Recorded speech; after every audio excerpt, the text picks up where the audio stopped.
think about the financial obligations, and you want to uproot yourself on a career that you have built for quite a number of years to jump into the unknown, practically the unknown, with no safety net whatsoever, no big corporate names behind you. So that's a huge challenge. So I took that to heart and said, give myself a number of years to try it out, maybe 3 years, and see how it goes. If it doesn't work out, the universe will definitely tell me, or my bank account will tell me. I think the most significant skill sets is really about managing your mind. That's so important because you have to deal with so many challenges and obstacles when you're out here. You are embarking on a journey into the unknown. Practically, there is no set career path. You're not sure you're going to make or break. You only have your belief in yourself. A very good friend ever said that to me, and he put it so succinctly. He said that most people struggle with finance not because it is difficult. Most struggle because finance has been explained in a difficult way. I think a very fundamental question, Stuart, do you agree that numbers tell a story? Yeah, sure. Exactly. So it's my belief that every number tells a story. What story does it tell? It tells a story, a choice, a behavior, and a consequence. A lot of people think that common belief that finance is not my thing. Finance belongs to finance people. Actually, the answer is not. That's not true. Finance belongs to everybody. So every story and the numbers reflect the choice. What did you spend your money on? And the numbers also depicts or describes or illustrates a behavior. And all this, today's behavior, today's decisions will impact tomorrow's business outcomes. Now that's where trouble hits. So there was this company that I worked with based in Australia, and guess what? There was like in January and 2025, and guess what? I was told, I just found out that the guy went bankrupt. In fact, and all I had was a PDF. The guy says, we'll send you back your files. Those files never came back. I sent a Gmail, the Gmail account was terminated. All his social media account was again terminated. The guy just vaporized. So now I went into despair. Right? I was really down because all the hard work, 4 years, I thought the end was near. I was about to see that. I thought the book was never going to be published. Hey, there's an exclusive subscriber giveaway. So what I'd like you to do is comment your biggest takeaway from this episode so that you'll get a free copy that's physical and signed of James Leong's No.1 Amazon bestseller, Once Upon a Balance Sheet, worth $30. All you need to do is fill in your details and pay for shipping. Go ahead and do this while stocks last. Today on the Pathways to Mastery, adjunct Professor James Leong, a former Fortune 500 finance head turned Pan-Southeast Asia Humour Champion. He masters the rare art of financial storytelling, and he's here to share with us how this is possible even though you have no talent in numbers. He shares his amazing journey from darkness out into the light so that he can bring his financial story first to the rest of the world. Ladies and gentlemen, my friend, James Leong Chan Foo. Hello everybody and welcome to the Pathways to Mastery podcast, where we interview extraordinary people having gone through dark but also extraordinary journeys in order to come into the light. Today I have a very long time friend, James Leong, who's not just a financial storyteller but also a fantastic storyteller overall, and you'll come to find out more about that in a while. So thank you and welcome to the podcast, James. Thank you, Stuart, for having me. Wonderful. So I know we've gone back quite a long way, and one of the things that I remember you coming to the entrepreneurial space, right, was to start teaching things like public speaking and also finance. Before we go into Once Upon a Balance Sheet, would you tell the audience a little bit about how you made that decision to get out of corporate into entrepreneurship, out of the oven into the frying pan? Absolutely. You can think of it as a baptism of fire. Especially in Singapore, it is not easy, right? Yeah. So most people climb the corporate career, as I did, and I thought that's what I would be doing for the rest of my life, climb my corporate career. Do you think that would have worked? We never know, right? On hindsight, we never know.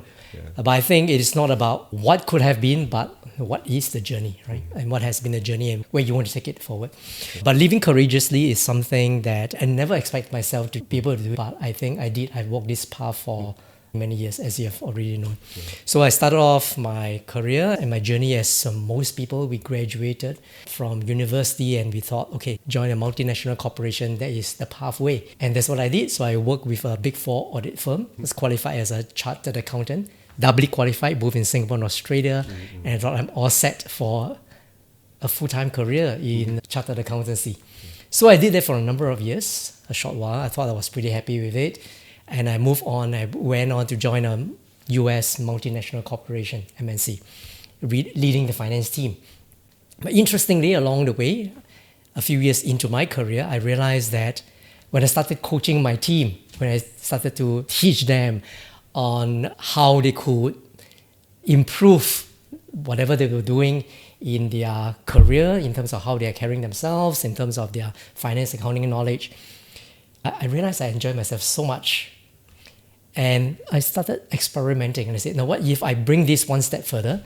So I applied for teaching positions on teaching young chartered accountants how to pass their professional examinations. And this was all part-time because I keep my day job. I can't moonlight, but it was like really for professional reasons. I was allowed to do it. But interestingly, no matter how long a day I had, when I teach young accountants accounting, I was very happy when I get home. And I pushed myself a little bit further. I joined Toastmasters. That's why I met you. So many years ago. So many years ago. And I realized that, why is it that after a long day's work at the office, doing accounting stuff, when I go to a Toastmasters meeting, typically we start a meeting at 9 o'clock, we finish at 10 o'clock. I went back home smiling and very happy with myself. So all these experiences combined tell me something about, hey, maybe I could creatively express my energy in different ways other than what I was professionally trained for. Yeah, otherwise you might end up with creative accounting. Yeah, let's not go there for now. So I thought, give myself the opportunity, let's explore that a little bit. And so as I explore more of that on the side, I realized that I was very, really, very, very happy. So I wanted to give myself the opportunity. And as it's not easy to do that in Singapore because at the time I already have 2 children. Think about your family responsibilities, think about the financial obligations, and you want to uproot yourself on a career that you have built for quite a number of years to jump into the unknown, practically the unknown, with no safety net whatsoever, no big corporate names behind you. So that's a huge challenge. But something tells me that I should take the leap. Why? Because there's something that is always been attributable to a very wise man called Confucius.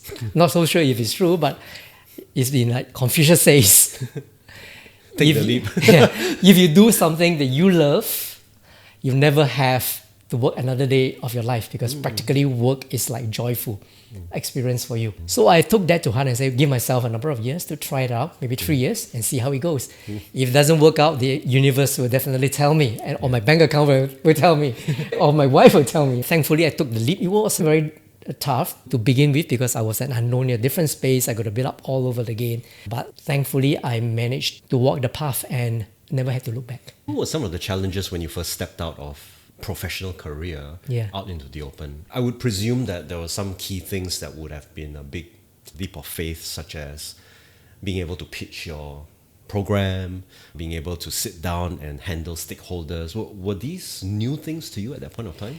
Definitely. There's so many things. There's so many moving parts that a corporate career doesn't really prepare us for. Think proposals, managing audiences, for example, client facing. Those are not the things that I do. So those are the things that are done by people in business development, sales and marketing. But you have to take that up. And on top of being an expert in your area, on top of being an expert in communication, being able to speak and communicate an idea clearly, succinctly, and be able to impart knowledge. So I do have to thank Toastmasters for my foundation because before I had the courage to plunge into a professional speaking, training career, I joined Toastmasters. And that's where I pick up my skills to be able to learn how to tell stories, to engage my audience, to be able to impart knowledge in a very engaging manner and audience interaction. So all those are the core skills that I built. Again, one of the key ideas that I like to share with our viewers here, I read a book. I wonder if you knew of this man. His name is Harvey Mackay, one of the most successful businessmen in America of his day. Dig your well before you're thirsty. So it was really about laying the groundwork, preparing yourselves, And I think it's especially important today because of AI disruptions, economic disruptions, geopolitical tensions, changes so many things. And there are people who suddenly found themselves, unfortunately, on their own, even though they work with very reputable organizations. So I think it's a very good pathway to always be, in a way, employable, maybe not by just the same employer, but just employable in general. And that means building a very broad-based skill set. What would you say that was the most significant skill set that you had to learn? I think the most significant skill set is really about managing your mind. That's so important. That is so important because you have to deal with so many challenges and obstacles when you're out here. You are embarking on a journey into the unknown. Practically, there is no set career path. You're not sure you're going to make or break. You only have your belief in yourself. And I am thankful for the time that we spent together because at the time you were one of the pioneers in NLP. Yeah. You trained with Richard Bandler himself. And you're the first one that certified me. It could be your first NLP practitioner in Singapore that you certified. And that gave me very good tools to be able to really anchor myself during those hours of uncertainty, to be able to deal with weak beliefs or negative beliefs that help me to see through the journey. Wow, thanks for mentioning that, because sometimes, even for myself, as I'm doing the work, I don't really take into account the length of time I've been doing it, nor the impact it could have created. So thanks for bringing a sliver of that memory back. I still remember days where you come to join things like Patterns of Excellence to help out, and I'm heartened that it actually worked in your favor as well. Did that ability to shift beliefs carry forward into breaking the beliefs of people who find finance difficult? Because, by the way, I've gone through finance. Yeah. My biggest mistake, I think, in my master's program, my MBA, was thinking that because everyone says accounting like plus, minus, you'll be there. I nearly failed that module.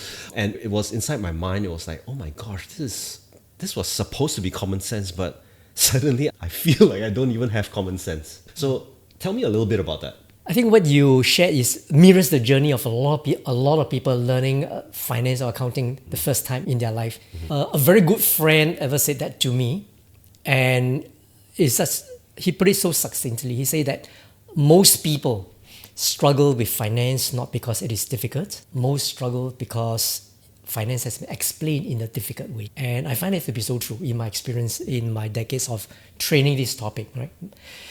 And so, quite unfortunately, people do get off on the wrong foot with traditional finance education. So it's been taught in a very difficult manner, very technical manner. And if they are not properly prepared for the journey, so that could lead to a negative belief. So that's how negative belief is formed, isn't it? So from a bad experience, and you generalize that feeling, and you feel that, oh, it's me. It's my fault that I'm not able to get something right. It's my fault that I'm not able to grab something. Something is wrong about me. But it's not. It's really about the process of how the knowledge is being transferred, or how something that you experience for the first time that actually shapes and form your belief. And unfortunately, once that belief is forged or formed, and it gets anchored into your system, and it runs a routine or a pattern that I'm not a numbers person, for example. Or even worse, that handling money is so difficult for me. That becomes even worse because of the practicalities in life in general, that it forces people to become maybe even frivolous with their money. So I think you have filled a very important gap in society in general, maybe even without realizing how much of a big impact it actually creates. So firstly, thank you also for proving that even a finance book can reach Amazon bestseller. Thank you. So in terms of breaking these beliefs, what were the ways by which you went about to make the teaching of it more enjoyable?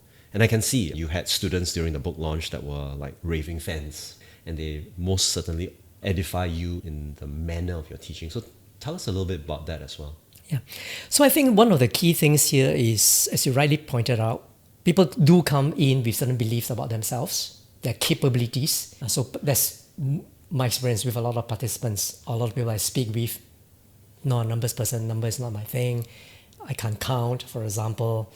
And so a lot of people think they're not financially inclined. So I think the number one thing for them to feel confident to learn anything about finance or accounting is to be able to gently shift that belief. And how do we shift it? So this is where Toastmasters training come in really helpful, because in Toastmasters I learned storytelling. So this is where I created the Financial Storyverse. The Financial Storyverse is a world that I created where finance meets storytelling. So this is the map of the Financial Storyverse. Learners start off from this place here called the world of confusion, where numbers could look somewhat overwhelming, intimidating, and a bit scary. So we start them off on a journey, and in that book, and in my training as well, I bring them through a magical journey where they will sail across different islands. So each of these islands is where they will pick up a specific financial kung fu, if you think about it, where they will learn how to analyze a part of the financial statements or a financial concept, and to be able to read. And instead of thinking of financial statements as spreadsheets, think of them as stories that tells you about the state of the health of your business. So as we traverse through this 9 chapters or the 9 islands of knowledge, you pick up your skills incrementally, and you reach this place called the world of illumination, where finance finally makes sense to you, and you have financial clarity, how to make better decisions to create financial impact. And as part of this learning journey, because we also know one thing, that do you agree, Stuart? You wrote many books and you're such an avid reader yourself. Do you agree that reading books can be quite a lonesome journey? Oh, yeah, I think it's not just lonesome. I think it's sometimes loathsome for some people. That's true. Especially if you have to deal with a technical topic like finance, and it's just you and the book. So what I've done to help people to gently shift their belief about, again, their capability, is to create this world called the Financial Storyverse. There are characters that accompany the readers in the book. And so Count Jargon is a key character in the book. And he's got his friends, Count Jargon and his friends, and he has a number of pals with him. There's Miss Numbers, there is the Steph model, there is Huat, there's Master Sifu. So these are his pals that creatively co-create the learning together with the learner. So the learner is never alone. The learner embark on a quest for financial mastery as he traverse the sea of jargon. So you never learn alone. Every step of the way, there will be a character from the Storyverse that explains a concept, throws you a challenge, give you a practice together, and that's how you build up skills incrementally. So it's not just head knowledge that you will get by the time you reach the world of illumination, but real decision-making skills. And you would fundamentally shift the way you look at numbers and appreciate finance and financial statements. Oh, yeah, this is a very fundamentally different way of, or paradigm to look at numbers. Do you have some concrete illustrations of how this kind of shift takes place, especially with typical accounting terms, for example, right? Is there one illustration that helps the audience to see or illuminate for them that experience of being with you inside that workshop? Stuart, do you agree that numbers tell a story? Yeah, sure. Yeah, exactly. So it's my belief that every number tells a story. What story does it tell? It tells a story of a choice, a behavior, and a consequence. So we are not learning numbers for the sake of learning numbers to pass an exam. There is no stress in passing an exam, but really understanding what is the numbers telling me about my business, whether it's a business that you work for somebody else, whether it's a business that you run on your own, and that number tells you how you can run that business better. So a lot of people think that, common belief that finance is not my thing. Finance belongs to finance people. Actually, the answer is not. That's not true. Finance belongs to everybody. So whether you are leading a team, whether you are managing a project, whether you are given a budget, whether you're shipping strategy, it requires you to make decisions. And every decision that you make is actually a financial decision. Don't you think so? Why? Because you make a choice. Do we invest in this project or that project? Do we we spoke about you hiring people, right? Yeah. So do you hire talent for this role, or do you hire talent for another role? Or do you not hire talent, but you buy tools from the AI platform and create yourself? Yep. That is a decision that you are making. Yep. So that's a choice that you're making, right? So every story and the numbers reflect the choice. What did you spend your money on? And the numbers also depicts or describes or illustrates a behavior, because you could look at, you have a decision and then it shapes your behavior. So your behavior, some people's behavior could be, I spend the money now and the money will come and pay for it later. And there will be a certain form of consequence at the end. Some people say, I will save up the money now and I will spend it later. And again, you have a different consequence. You're going to set aside money, you're going to spend money, for example. That's a behavior. And all this, today's behavior, today's decisions will impact tomorrow business outcomes. You're going to enjoy the fruits of your investments, where you're allocating your money in the 12 months time, you're going to see some results. If you didn't do something right, you're going to see the results 12 months down the road or even further down the road as well. So what the numbers really tell you, and what we're learning through Once Upon a Balance Sheet, which is the title of my book, is to tell you those decisions that you're making. So you're very clear what the future might look like for you. So we are not just learning terms for the sake of learning a term like an accrual accounting. What does that mean? It means nothing until it shows you an impact on your business. What about depreciation? It means nothing until you understand the impact on how it's going to affect you, the way you allocate your money, how you're going to run your business with that, right? So that's what the book does. It really talks about driving financial impact every step of the way, so that you become financial conscious, you become money conscious, and you make smart decisions, not after the fact, but before the fact. Because when you can make decisions well before the fact, you drive the outcome. You can predict the outcome that you can expect. And I think that's the value of making sound decisions. Was there anyone who was significantly impacted? If you could illustrate a story behind their journey through the storyverse, right? The financial storyverse. And it could have been one of your corporate clients or even a student in class. So one of the stories we have is, I think her name is Sarah. So she started a fashion business. So marketing was what she cares about. So what did she do? Pay out for the renter, find the best place to, again, she find a very posh place to rent. Fashion. And do up the shop really well, hire staff, and buy the best products. Burns the cash flow and spend a lot of money on marketing. Unfortunately, the footfall doesn't come in. But to her, it was like, okay, this is my brand. That is the only way I can do it. Or this is the way I position my business. So unfortunately, if you burn your cash and your customers are not coming in, that is telling you that's probably not the best strategy to continue to pursue, right? And it calls for a need to pivot your business, for example. Your cash flow tells the truth. What could you do? What do you need to do? Perhaps you need to set pride aside. You may need to scale down, for example. You might need to pivot your strategy and find a place where rental is not so expensive. You may need to trim down your stuff, and you may find that maybe you are spending too much money in one area that unfortunately is not giving you the results. So you really need to take a cold, hard look at the numbers, because they're telling you of the choice that you make, the behavior or the action that you take, and unfortunately the consequence is not what you thought that you wanted. Actually, this is a very common thing with people who are new to business, actually, right? Outside a few people, they get a golden handshake, they say, wow, it's fantastic, now I can do what I love. Then they put everything back into a cafe, right? Which is probably one of the worst places to go to, generally speaking, because operations, you don't know what goes into it, you don't know what are the talents or competencies you need to hire for in the first place.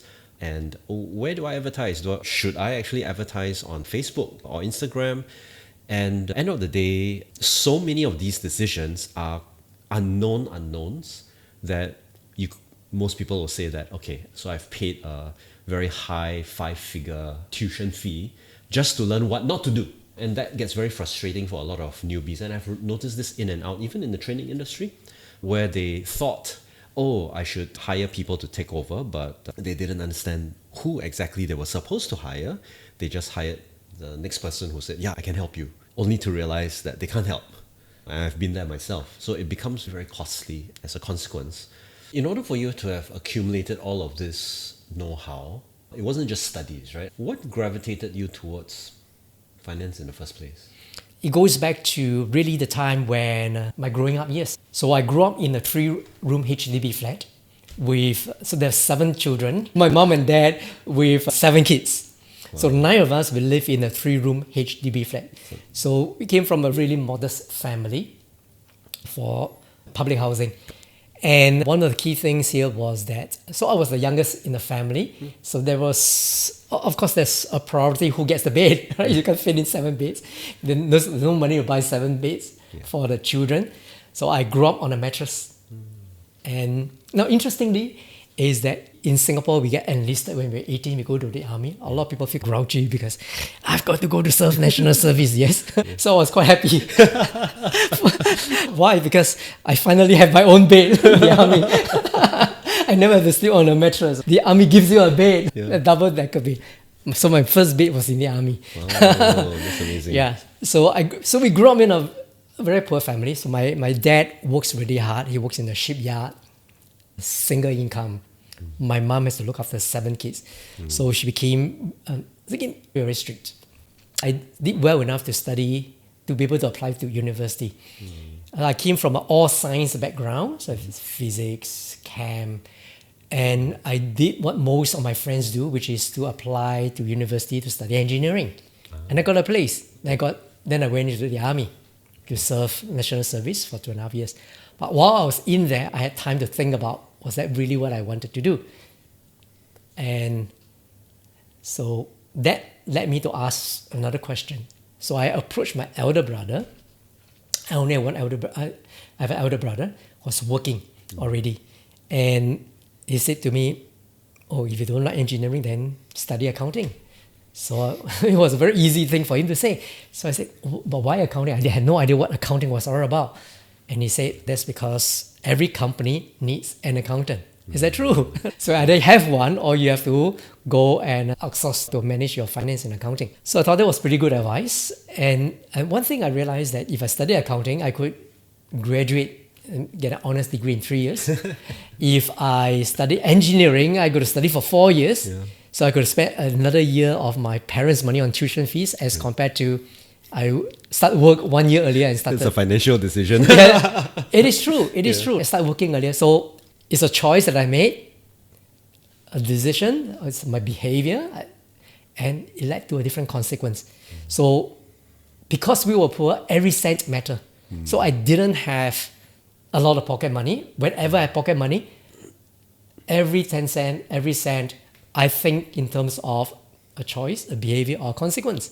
Do I spend the money now? And then what happens tomorrow? Do I spend part of it, save part of it? What's going to happen tomorrow? I start thinking about this when I was young. Maybe there was when the seeds were planted. I didn't know about it because we always have to manage very scarce resources. And don't you agree that every company has resources are finite?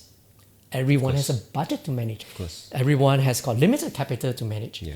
And I think it is good financial discipline to start thinking about the choices you make, the behavior, and the consequences of every of the business decision / financial decision that you're going to make in your business. When you talk about things like the choice and the behavior and the consequence, are they necessarily in that order?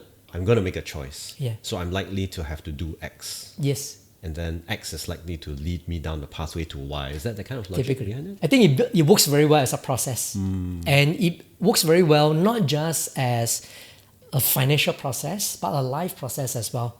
So I've got 3 kids, 3 boys. And not 7. What happened? I was part of the lucky 7, but 3 is enough. So that's what I teach them as well. So I give my boys, even when they were very young, I gave them agency. I gave them autonomy to make decisions. And so I advise them, so this is the decision that you can choose. And if you choose, if you make a choice, this is what you're going to do, and there's the consequence, right? Do you want to do your homework now, or you do your homework later? So you could do it now and enjoy later, and you'll be more relaxed, versus you play now and you still have to do your homework and you do it quite grudgingly. Yeah. And that's your behavior as well. And your parents is going to continue to stress you out because they keep reminding you while you're watching your cartoons or when you're playing, that you haven't done your homework. So you go through a different set of circumstances, and there are certain consequences based on the decision. So I explained it to them, and I let them choose. Sometimes they don't choose what I would prefer them to choose, but that's part of the learning process. And sometimes they get hurt. I put in the guardrails, but if they get hurt, they recover. But they learn in the process. So I think it's very powerful as well, not just in terms of managing money, parenting, and also for us to think about our life paths, what do you want to do. Yeah, I think that's very wise. I noticed that you have a lot of illustrations. Yeah. Tell me a little bit about that. What's going on with the illustrations? Yeah. No, what you say is not far from the truth. So I've come across people who studied accounting, and then instead of picking up real good life skills that they could use, accounting is really helpful in personal and professional life. They develop a phobia. They say, You can come to me for fast phobia cure. and they say, I never want to touch accounting again in my life. Yeah. So they shut down instead of embracing accounting. So I think that's sad. It's a pity. So for me, I was fortunate enough. I studied accounting, and it's something that served me very well in my professional life. You took to it naturally. Was it like, did you have a love-hate relationship with it, or did you just find it very natural and it somehow got into your brain? Now, some people are like this, but I'm not. You say that? So people tell me they got number phobia. But this is what happens when you show people a spreadsheet of numbers. Not many people are comfortable with that. And finance do look like that. Balance sheets do look like that. Spreadsheet full of numbers. Not everybody will take to it with an immediate liking. But let's do an experiment, Stuart, shall we? Play a little game. Sure. So I'm going to say a few words. Again, readers, please feel free to participate in this. I'm going to say a few words and I'd like you to tell me what you think after that. Ready? Think of an elephant, a crocodile, a giraffe, an apple, an orange, a pineapple. Great. Tell me, what goes on in your mind? Do you spell out those words or do you see images? I saw images. Yeah. You didn't spell out Pineapple, right? I don't think I could have gotten past the E, but I think, yeah. No. Yeah. So what about you as readers or viewers? Think about this. So what does it tell us about how our mind operates? Visual processing. Yeah. So visual is very intuitive. Visual and meaning-based processing. Because in a spreadsheet, Yes. I need to figure out what is related to what. Because that's like a huge hurdle. If nobody explains it, I have to, it's almost like a code I need to decipher. Exactly. Yeah. Exactly. So visual is very instinctive. It's primordial. Nobody asks you to think in terms of images. We think naturally in terms of images. Yes. In fact, we are most like not think in terms of images because it's so natural for us. And that's what I discovered. A very powerful way of transmitting knowledge. So instead of starting with numbers and get people intimidated and overwhelmed, I start with images, imagery. I draw. So I draw every concept. You think about accrual, I draw it up for you. You think about depreciation, I draw it up for you. So that's what I teach in class. Did you learn art? I'm pretty sure that in the education system that we've been through, all of us had to take art, but did you end up artistic? We learn art as part of our core curriculum in school, but my love for art went beyond that. There's a little bit of story behind that. So how did I get started drawing? I think it happens during COVID. Because now think about this, pre-COVID we do face-to-face training. So I engaged through a lot of stories. I was engaging, I was animated. Toastmasters are wonderful in terms of building these skill sets. And so people love to learn finance with me. Then came COVID, and then the world changed overnight because it's hard to be dynamic and animated in front of an audience because you can't even see your audience. Quite often all the time, people shut down, turn off the screen, and most trainers or speakers tend to be just a talking head in front of the camera. So think of it, a talking head with a whole row of numbers. Hey, that's the deadliest combination you can think of. Yes. And so I believe that something has to be done to engage my learners differently in a virtual environment. And so I went back to my first love, which was drawing, and I started to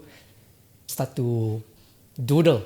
I was really doodling at the time because I lost touch with my drawing skills. And interestingly, the feedback that came back was just simply amazing and mind-blowing. And people said, wow, that was the most engaging finance session I've ever come across. Really loved your drawings. I was like, what? I was just doodling. And that spurred me to say, let me go and pick up my drawing skills again. So I had to relearn my strokes because I lost touch with my drawings. For decades, I haven't drawn. I got to learn to use the technology to be able to draw virtually, not on paper and pen. And so that became part of my entire process of what goes into my book, what goes into even my live training today. And coming back to how I even got started in my love in drawing, back to my 3-room HDB flat. That's where it all started. So we grew up poor, and toys were scarce to come by for me.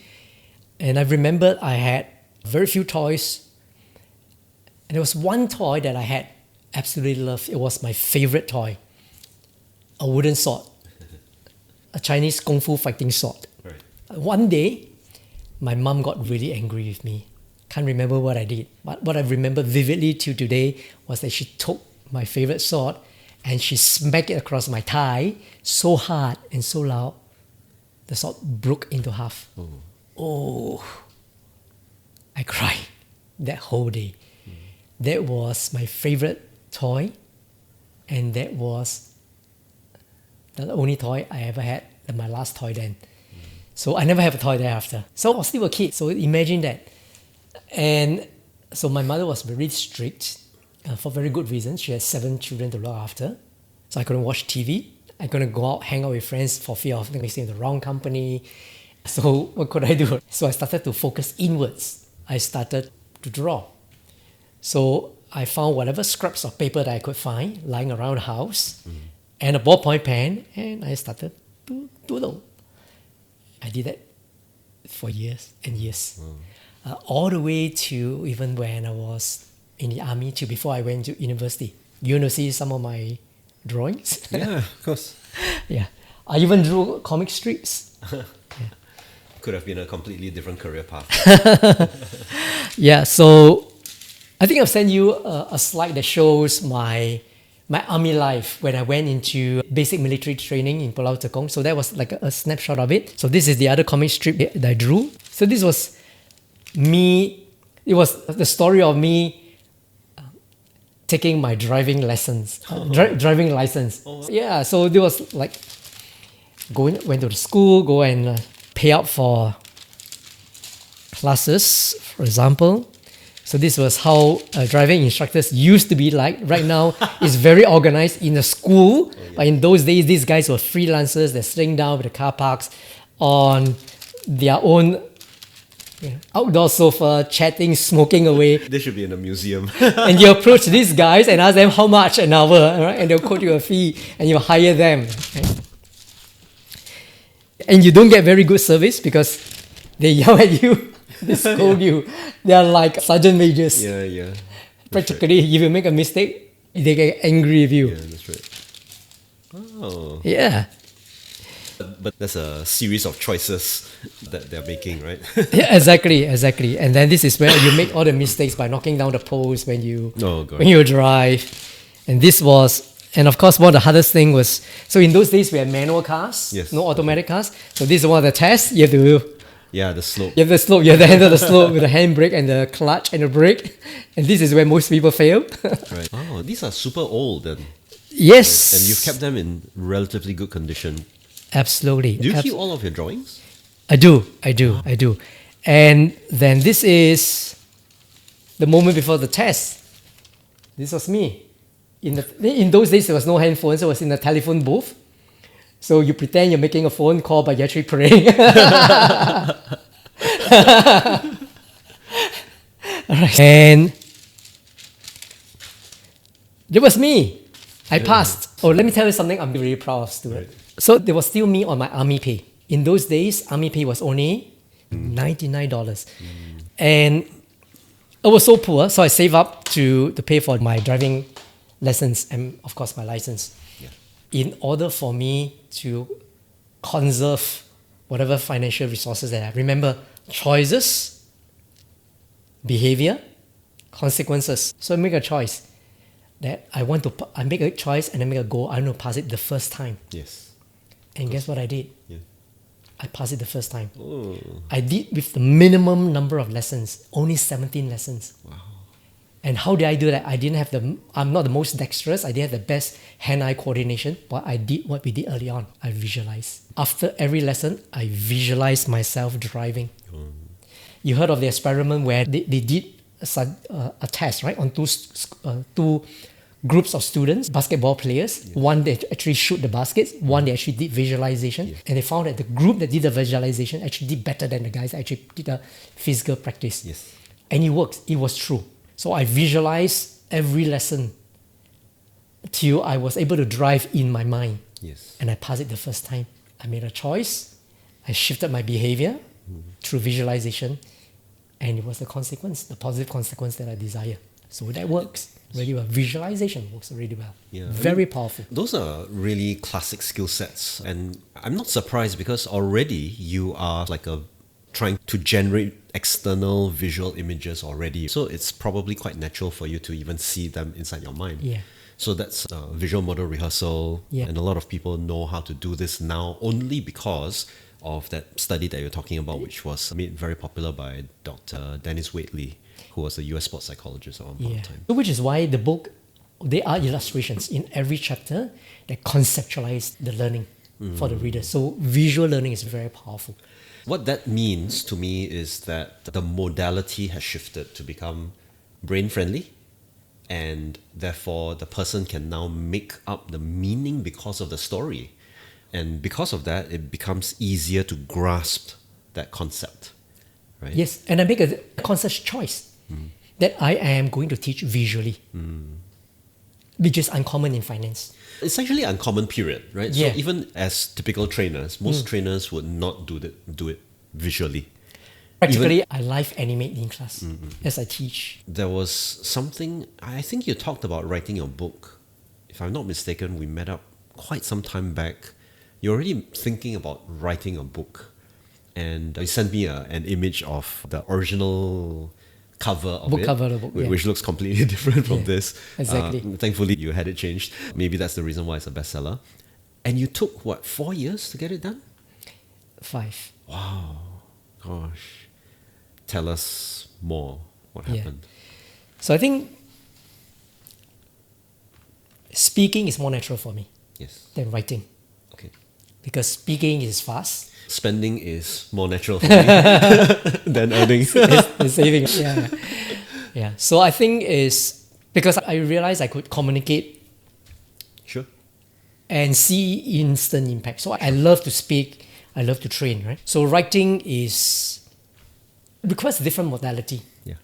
And so on its own, it's a challenge.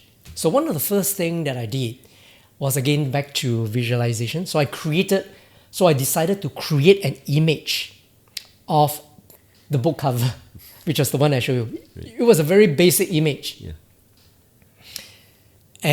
But the whole idea was to create a visual anchor for myself. So each time when I didn't feel like I want to write the book, but I know that it's something I need to get started, I would just put that image up on my computer screen, look at it, and maybe that's all I do.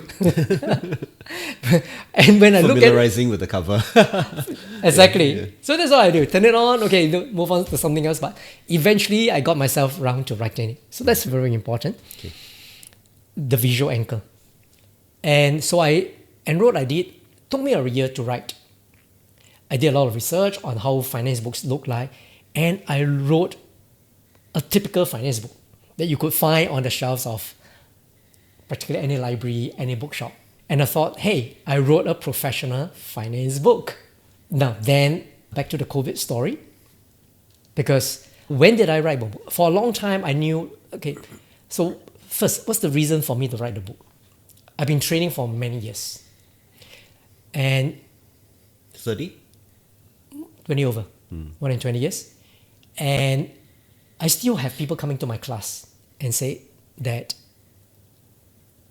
I'm afraid of numbers. I don't feel comfortable with numbers.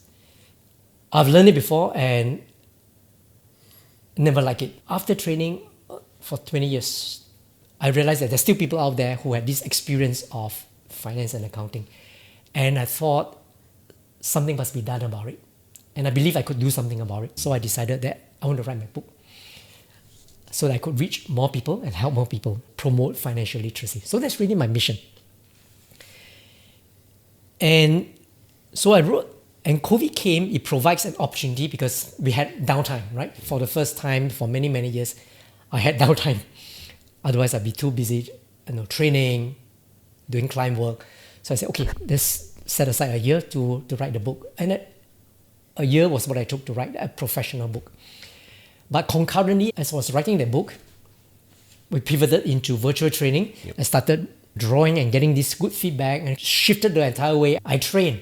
And I said, now, if I could get that result on virtual training, that people say is one of the most engaging training sessions I've got for a finance training workshop, what will happen if I put that approach into the book as well? So that started me shifting my mind about how I wrote my book. So I decided to rewrite my book. And I infused it into more story-centric. So before that, it was a professional book. You don't see a story world like this in a typical finance book. Yeah. So I created a world. But this is not at all unprofessional. It's just that people's view of professional books is boring textbooks. Sorry, but yeah. Fascinating. So once you started to craft this, did you get any help while you were doing this, or did you do this all on your own? I created the whole financial story verse on my own, but it's not overnight. It's really not overnight because I have to create each character on its own. Each character has their own superpower. Each character has their own voice. Each character has a role in teaching. They are not just fun characters. They impart things. They explain a jargon to you. They teach you how to calculate. They tell you a story, for example. They give you a framework. They give you an insight. So different voices, right? So think of you like in a movie. Yeah. And that's what makes movies interesting. It's not just a one-person show, right? It's not. It is an entire cast of characters that bring you through a learning journey in financial skills. So you need time to iterate and build it part by part. And at times it's so frustrating writing, and you scrunch it out, you throw it away, you do it, and then you go away for a while, then you come back again to create the world. But again, the visual anchor keeps me again grounded. It keeps me coming back to complete the story. So it took me 2 years to rewrite the story. So all in all, 3 years, right? The first year, just write a technical book, and 2 years to create a story verse and put it into a world. And I thought that was it so I hired a publisher. I only wanted to write a book because there's so much involved to publishing a book, distributing the book, yes, and even applying what ISBN is all about. So all those things at the time were beyond me. I never thought I want to do that. Pay a guy to do it. And now guess what happened? So after 3 years, I thought I'm able to see the book. Generally, you expect in 6 to 9 months, the book will be out because you go into the formatting, the layout, the final editing. Now that's where trouble hits. Problems start to surface because so there was this company that I worked with based in Australia, and everyone that I started working with got fired along the way. And eventually I ended up working with the boss of the company himself, right? He got no more staff left. I got to work directly with him, and turnaround became extremely slow. It's like I could send him my amendments and there was thanks, I'll look into it. The acknowledgement comes 2 months later. It was like, okay, we'll work on it. So for 2 months, there was like radio silence. Wow. And 2 months later, then he started showing me something. And with all the amendments that I put in, he completed like 70% of it. And then he introduced another 30% more errors in that. And all this while waiting, with all this frustration, and people were anticipating that my book will be out. I've been telling people on LinkedIn, oh, my book's going to be out. Telling my readers my book will be out because they've been asking me, when's the book going to be out? So there's no way I could even express my frustration. I couldn't get angry. Why is this? Because I'm not the only other person that hired this guy. I know people who hired this guy, they got angry and they got nothing at all from this guy. It was just bad. It was just bad. He will not reply your email if you got angry with him, even though you pay him good money. Wow. So I just have to suck it all in, suck it all up, if you like, and bear with the process. And so that took a year of laborious delay, lots of rework. And I thought, okay, maybe the end is going to be near. And guess what? There was like in January and 2025. And guess what? I was told, I just found out that the guy went bankrupt. Wow. And he even went bankrupt without telling me. Yeah. So how did I find out? Because one day I got a weird email of somebody who says, James, can you help me to complete my book? I know you're working with this guy who just a publisher. I said, what do you mean? I'm his client. And then he showed me this weird email. Turned out that this guy who approached me was also a paying client like me. We both hired the same publisher that went bankrupt. And when the publisher went bankrupt, he's supposed to tell all his clients that, hey, I went bankrupt, and as part of the obligations to discharge myself, I have to tell you, I'm sorry, and I'm supposed to return you your files. And in the meantime, you look for all these guys to help you. And I was listed as one of his vendors who was working on his book rather than a customer that was supposed to receive the email. So these guys reached out to me thinking I was a vendor. And that's how I discovered by accident. I have no clue how this even happened in the first place. Oh gosh. So this guy actually should have read your book first. I've got no reason why and how he went bankrupt. No clue at all. But by the time I found out, he went bankrupt in January, but I found out it was February already. And so this is just last year? Just last year, right? In fact. And all I had was a PDF. The guy says, we'll send you back your files. That file never came, those files never came back. I sent a Gmail, the Gmail account was terminated. Wow. All his social media account was again terminated. The guy just vaporized. He just disappeared from the face of this earth. He's in Australia, I'm in Singapore. There's no way I could even find out from him. And to tell you that I stood up, dusted myself, and rode into the sunset and published a bestseller book is a BS, not the balance sheet, but another BS. So now I went with despair. Right? I was really down because all the hard work, 4 years, I thought the end was near. I was about to see that. I thought the book was never going to be published. What do I do with a PDF? I cannot even put it through a Word document to do a spell check. I couldn't because there were formatting in there, it was baked in, and it became images rather than text. Couldn't even copy it out. I couldn't even copy it out. Gosh. So it was baked in a PDF because they flattened it. And if you try to change a comma or full stop through Adobe, you have a lot of it flows through the different pages and you create weird spaces, everything gets scrunched up. It was terrible. So I reached out for help. I couldn't, right? So I couldn't get to this guy at all. Trade associations or we have publisher associations in Australia. Nobody would reply by my email. So I'm very much left on my own to figure it out. So it took me, I went through different softwares, lots of manual rework, retyping to fit into the spaces. And so there was that very dark journey. This is very, yeah. How did you eventually come out of it?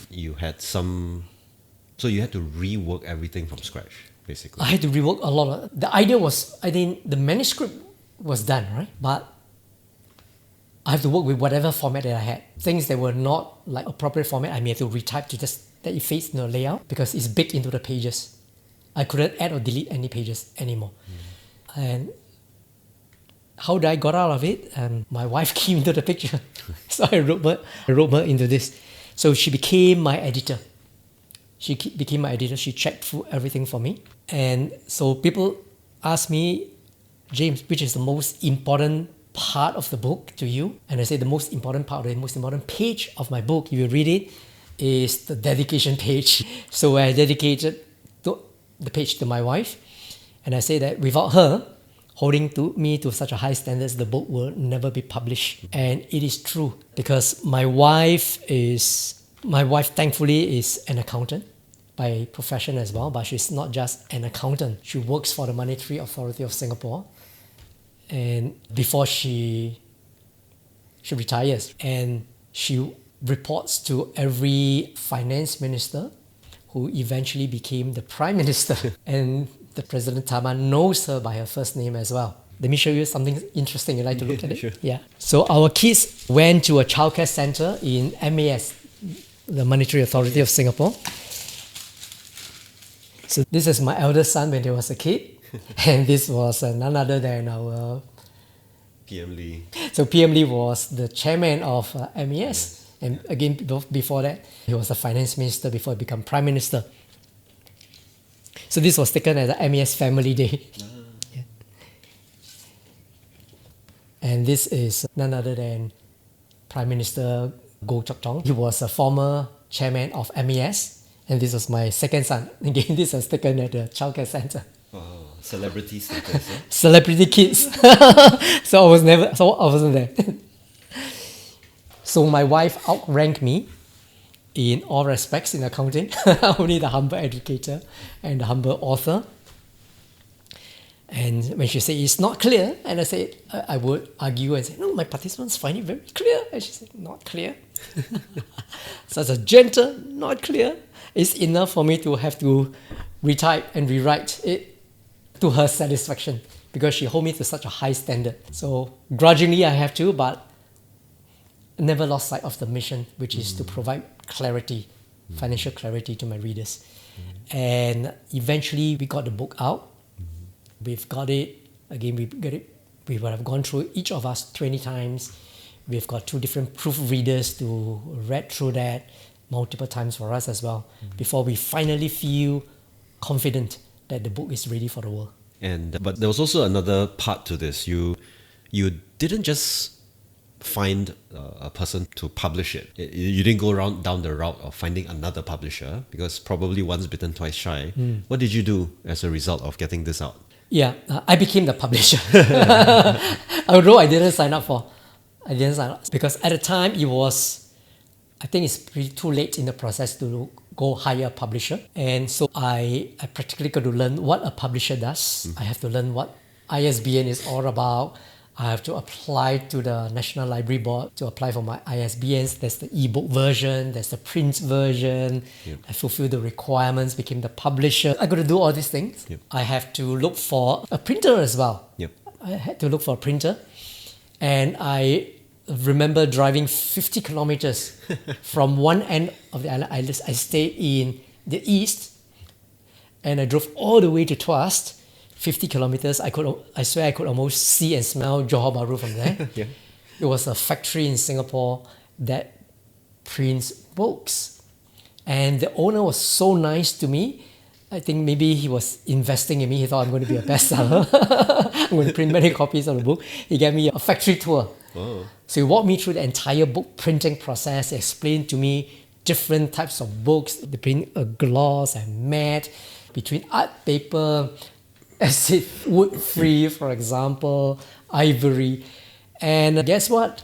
I printed 5 proof copies of my book. Oh. 5 proof copies. Most people just got 1. Right. If you hire a publisher, they just give you 1. You read through that and you're happy it goes to the market. Yeah. I had 5 different versions, color, black, white, grayscale, right? And what I do with them? I went through the look and feel. I read them through different colors, dim lighting conditions, outdoor, and you read my book, you find that it's very pleasant to read in the eyes. There's no glare at all. And the whole idea here is to focus design thinking. The whole idea is to focus on the user's experience, and that's what matters most. Right. Yeah. Wow. So you had to not just be an accountant. So your journey is not a typical journey, right? You have to be an accountant who is able to speak to get the enough experience to write the book. You needed to have the special capability of visualizing and the years of experience of doodling in order to get to the stage where you can actually conceptualize the whole thing. Then you need to have the ability to write and rewrite, or to even make the decision to shift from what you originally wrote, which was technical, into something that was more palatable. But in order for you to have done that, you needed to go through COVID to discover this answer. And then you needed to go through the dark patch of whatever money that went down the hole with this publisher so that you can become the publisher yourself. So your next book is going to be how to write a book. I could almost write it, I think.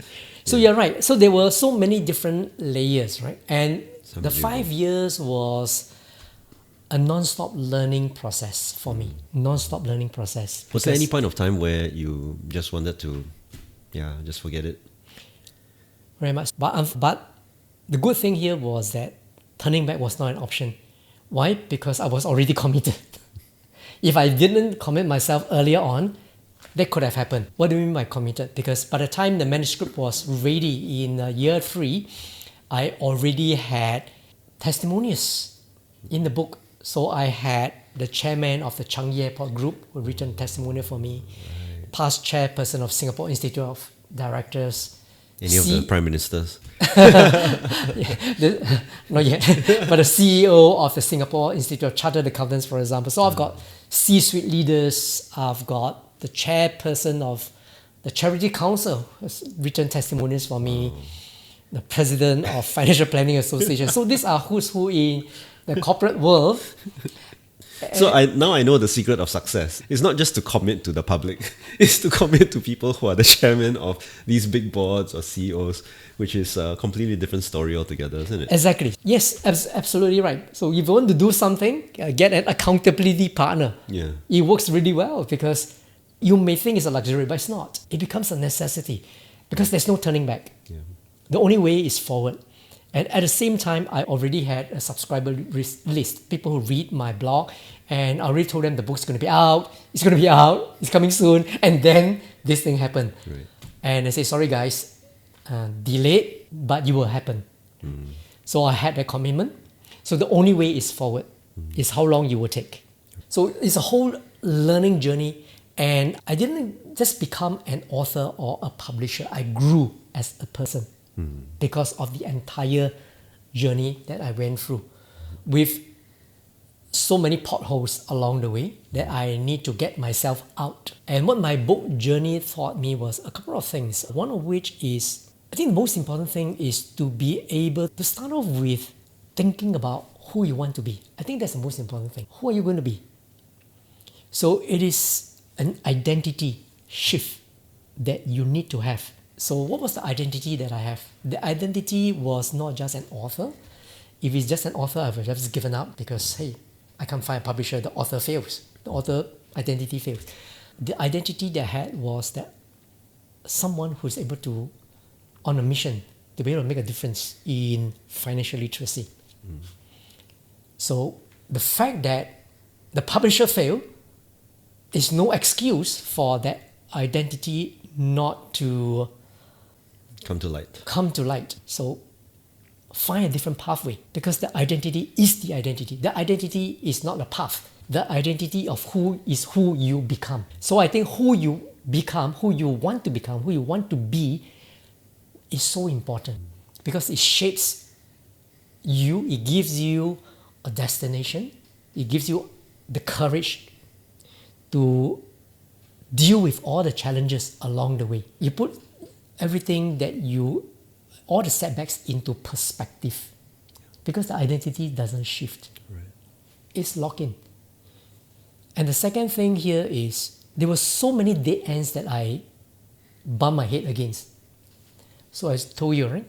So try to get my manuscript back, Gmail get cancelled, no social media account, try to complain to publisher association, nobody cares. Dead wall, again, hitting walls after walls after walls. Try to convert into Word. No, the whole thing is flattened again. Doors keep shutting. But as I realized, but eventually I found my way. So no way is simply part of finding another way. How do you spell another? ANOTHER. N-O-T-H-E-R. There is the no sits inside another. So never think of no way as the final way, but no way sits inside another way. If somebody says no, look for another person. If something doesn't work out, find another way. So the whole idea is to continue to iterate. Why? Because it matters. Because it matters to the readers going to read my book. It matters to the mission that I have set myself to embark on. It's supposed to take a year. It could have taken 3 years. It could have taken 5 years. But it is not how long it takes. It's I got there eventually. And the other takeaway is, I think a lot of people, including myself, before this, we tend to want to wait for perfection or perfection in clarity. I must be very clear, absolutely clear about what I need to do before I do something, before I take action. And so therefore, we tend to wait, and we planted the seeds of procrastination. So procrastination is a big thing. I think you help your clients a lot in that. Right? Things got stuck, things never get moved. We get stuck in maybe poor relationships or jobs we don't like, roles we don't like, and we cannot move on because we didn't know what we are supposed to do to really get to where we want to be. And this whole journey taught me that we do not need to see the whole ladder. We just need to see the ladder. We may only see the first rung of the ladder. And the first rung is, let me take the first step.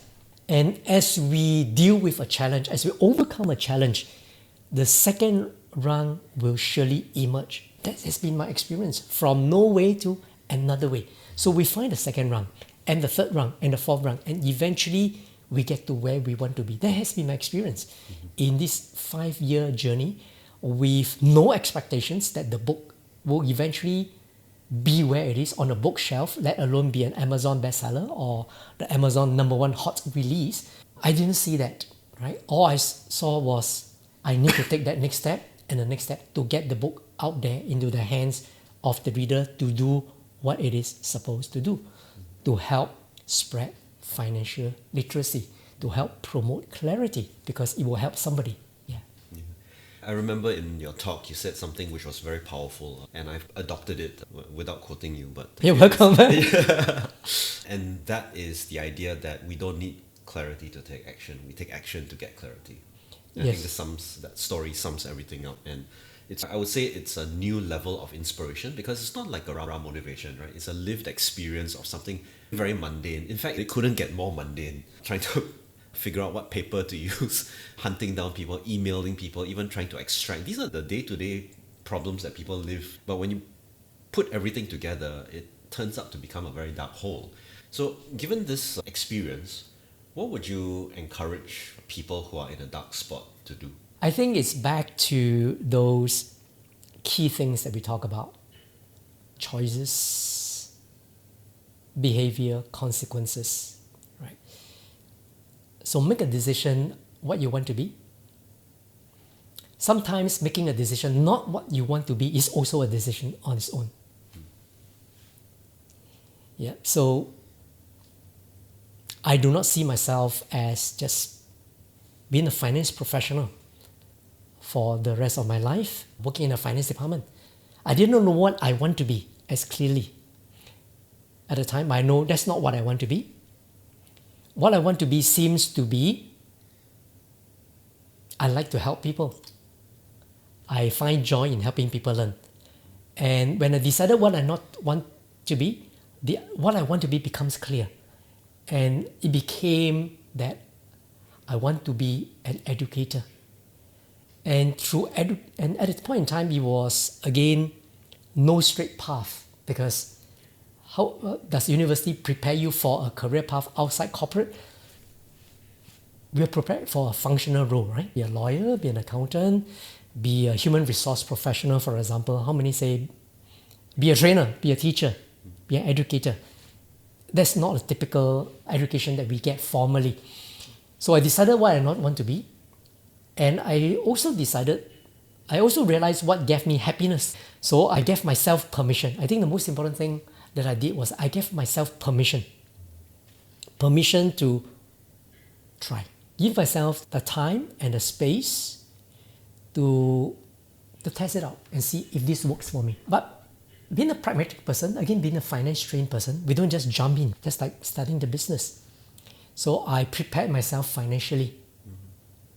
So I set aside a rainy fund to see myself through some potentially lean years, give myself a time frame where I could see traction.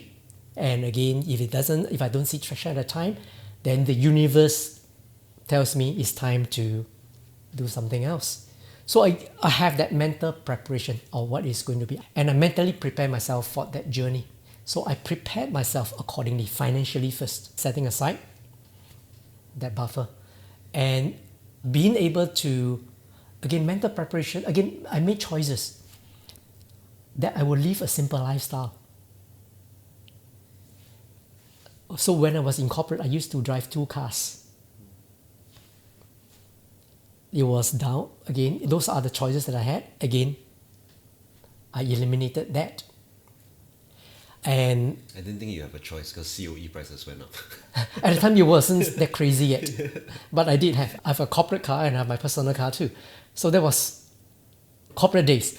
But I decided that I'm going to be on my own. For 5 years, I didn't travel. I didn't.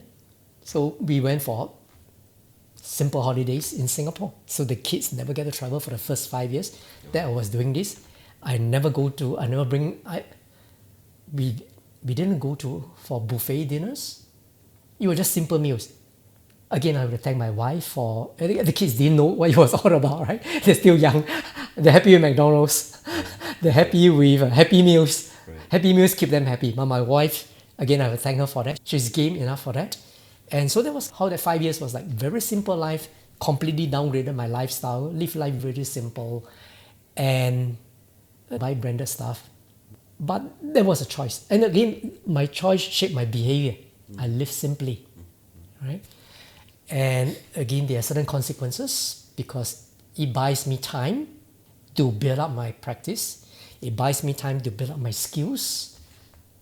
All this is important. So again, choices, behavior, consequences. And was I absolutely clear this is how I end up? We talk about, again, thankfully, God's grace, Amazon bestseller, #1 hot release on Amazon. Do I foresee that path? No. It was, let's take action, then we gain some clarity along the way. And then we build up momentum. So with each client, there is greater momentum. With each client, there was greater clarity, right? So you build one client at a time. And when you have clients that come on board, and that's where your confidence builds. Then you realize, okay, this is sustainable. So that's how each rung of the ladder gets built. It wasn't like I can see myself, my 20-year plan, my 10-year plan, my 5-year plan. It wasn't that. I wish I could see that. I only have an identity at a time to work with. That this is not who I want to be, this is who I want to be. And I was fortunate that I decided to take that path because it was only recently that we have these words, the word Ikigai becomes popular. Yeah. In my time, in those days where I started out, the norm was still climb the corporate career. People don't talk about Ikigai. Yeah. But I believe through what I do, I found my Ikigai very early in my life because it is something I absolutely love doing. Today, even when I teach, I still feel as if this is my first class, just as enthusiastic, just as motivated, just as excited, just as happy. I often tell my wife that I'm happiest when I teach, when I train, right? I'm just happy because I'm in the flow, because I feel that I'm adding value, I'm contributing, right? I'm making a difference. So I'm happily doing that. And so it's something that I love to do. It's something that, thankfully, with all the layers, I feel that I'm proficient at, I'm competent at. It's not that I'm born with it, but it's layered on through years of training. Toastmasters wasn't a born thing. We all went through Toastmasters to learn public speaking, to learn storytelling. We took part in speech contests. You were with me. Pan Southeast Asia Humour Speech competition. Yeah. So we went through all this, the baptism of fire. Yeah. We didn't have it handed out to us. We learned it the hard way. We jumped through the hoops, but we pick up real skills that we can layer on. So we are not just one dimension. We are not just one layer. So we are a matrix. We have the depth, we have the width, we have the breadth to be able to share with people in our work. So what you experience in my work is not just finance. You're experiencing life. You're experiencing life choices. You're experiencing business. You're experiencing resilience. This whole book is about resilience, isn't it? Yeah. It's not just write a book. It's about resilience. How do you overcome setbacks in life? How do you overcome financial setbacks? How do you prepare yourself financially? How do you deal with business challenges? That's life. How do you make choices, shift behavior and be able to expect certain consequences? So we're talking about life here. Fascinating reframe on the finance, because end of the day when they say money makes the world go around, right? So James, thanks for all of that. Where would people be able to find you? They can find me on LinkedIn, or they can find me on my website, financialstorytelling.com. All right. So friends, just check around the link here, and I'll catch you in our next episode of the Pathways to Mastery podcast. Thank you very much, James, for being on this podcast. You really learned a lot, and I hope that this will go a much longer way for financial literacy to flourish. Thank you. Thank you, Stuart, for having me. Thank you. Hey, there's an exclusive subscriber giveaway. So what I'd like you to do is comment your biggest takeaway from this episode so that you'll get a free copy that's physical and signed of James Leong's #1 Amazon bestseller, Once Upon a Balance Sheet, worth $30. All you need to do is fill in your details and pay for shipping. Go ahead and do this while stocks last.